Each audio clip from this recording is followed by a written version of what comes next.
Assalamualaikum warahmatullahi taala wabarakatuh dan salam sejahtera. Seterusnya kita sambung soalan yang berkaitan dengan pergerakan bahan tetapi soalan yang melibatkan graf sahaja. Oke, di sini kita ada graf. Rajah menunjukkan graf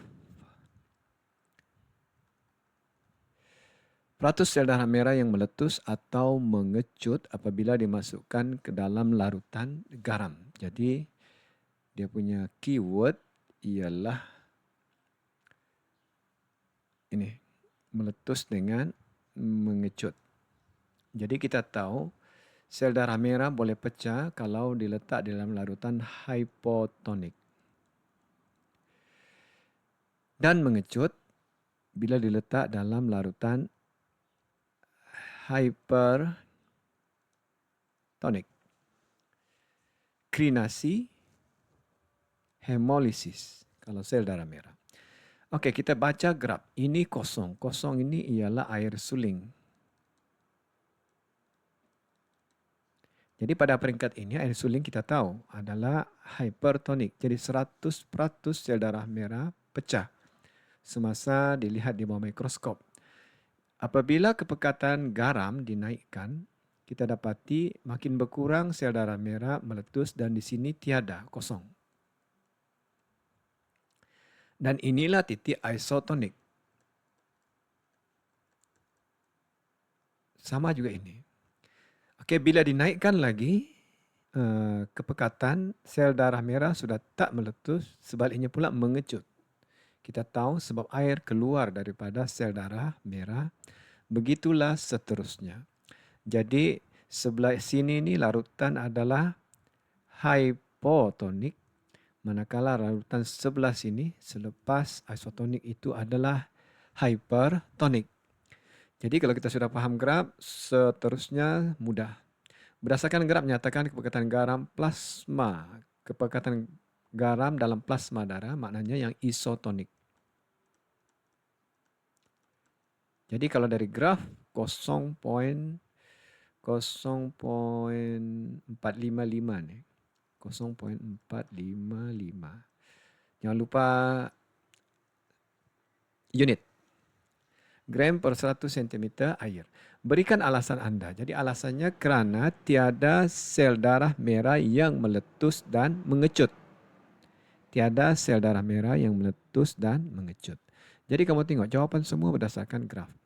Okey, seterusnya minta lukiskan bentuk sel darah merah yang dimasukkan ke dalam larutan yang berkepekatan. Okey, kita tahu 0.4 adalah hipotonik. Manakala 0.55 adalah hyper.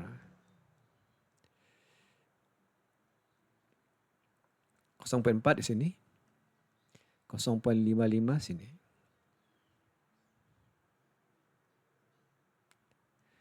Kalau hipotonik, sel darah merah pecah jadi kasih meletus-letus dia.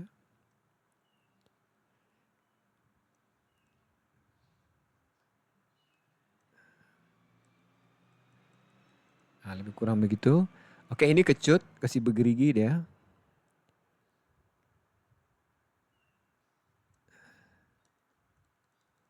Jangan ada bocor ini bocor ya. Okey, selesai soalan itu. Seterusnya soalan 2. Soalan 2, graf menunjukkan keputusan eksperimen untuk mengkaji peranan vakuum mengecut dalam paramecium, dua paramecium Ra dan S daripada spesies yang sama digunakan dalam eksperimen. Kadar pengecutan vakuum dalam pelbagai kepekatan larutan garam dicatatkan seperti dalam graf. Jadi sama juga dengan sel darah merah tadi. Okey, sebelum itu kita lihat struktur paramecium. Apa yang dimaksudkan dengan vakuum mengecut? Okey, ini ada paramecium.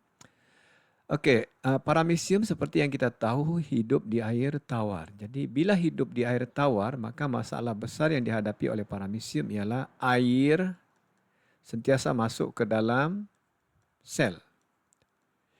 Jadi maknanya, dan paramecium sel haiwan, bukan sel tumbuhan. Tiada dinding sel. Kalau dibiar, paramecium akan pecah, meletus. Kenapa? Sebab berlebihan air. Jadi air dari luar itu akan masuk ke dalam vakuum ini dan mengembang, akhirnya meletus, pecah dia untuk menyingkirkan air. Ibaratnya kalau kita ini macam pundi kencing lah. Ini baru saja meletuskan, membebaskan dia punya air. Kecil dia punya vacuole. Jadi tahu kalau banyak air vacuole kembang, dia sudah maksimum pecah, meletus untuk membebaskan air, dan begitulah kitarannya. Jadi kalau kamu tahu bagaimana strukturnya, senang sudah menjawab soalan ini. Oke, soalan yang pertama, nyatakan pengecutan vacuole paramecium pada paras pada garam, ketegangan garam 0,1. Senang saja, ambil nilai dari graf. Kadar paramecium R lebih tinggi berbanding S. Oke, R lebih tinggi berbanding S. Mana yang lebih kecil, berikan alasan. Jadi kalau paramecium itu kecil, katakan kita ada 2 paramecium, kecil, besar. Dan dua-dua air masuk.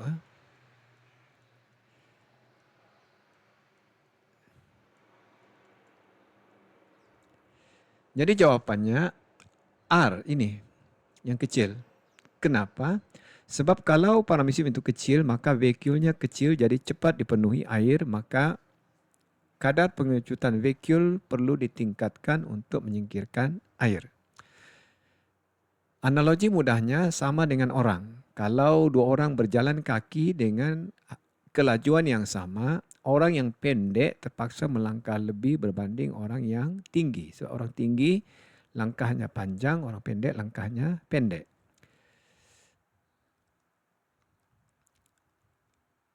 Isotonik, yang isotonik inilah. Sebab vacuole itu tak mengecut. Maknanya air yang masuk sama banyak dengan air keluar. Ini 0,4. Berikan alasan. Oke, jadi karena tiada pengecutan vacuole karena air yang memasuki sel ada sama dengan kadar air keluar daripada sel. Oke, selesai. Dan yang ketiga kita tengok ini graf. Oke, graf ini soalan esei, cuma kita mau kenal pasti yang mana penggangkutan jenis apakah ini. Mana satu resapan berbantu, pengangkutan aktifkah. Jadi berdasarkan ini resapan. Ini resapan berbantu. Oke, soalannya kenapa? Oke, katakan kita ambillah ini. Katakan kita ambil ini asid lemak. Jadi oleh kerana asid lemak adalah hidrofobik, maka asid lemak akan bergerak melalui lapisan fosfolipid. Jadi untuk bergerak ini, asid lemak dia tidak ada had, tidak ada penghalang. Masuk sahaja. Jadi maknanya semakin banyak di luar, banyak juga di dalam. Jadi kepekatan tadi akan terus meningkat. Semakin pekat bahan di luar, semakin pekat juga bahan di dalam sel. Maknanya bertambah.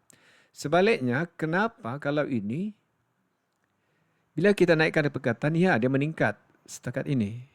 Selepas itu di sini mendatar ataupun malar. Tetap. Kenapa? Itu adalah resapan berbantu. Jadi kita ambil ini. Oke, contoh ini glukosa. Glukosa kita tahu melalui protein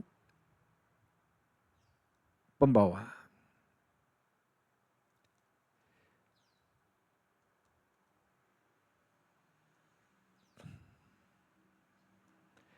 Oke, pada peringkat ini, protein pembawa telah penuh. Maknanya semua protein pembawa itu sudah terikat dengan glukosa. Jadi yang lain nih mau mengikat tidak boleh.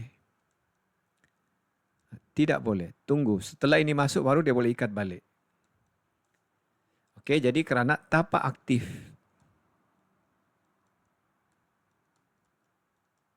Telah tepu.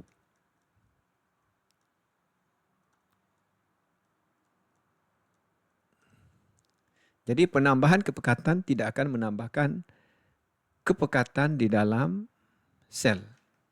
Maknanya dia naik juga tapi perlahan. Tepu.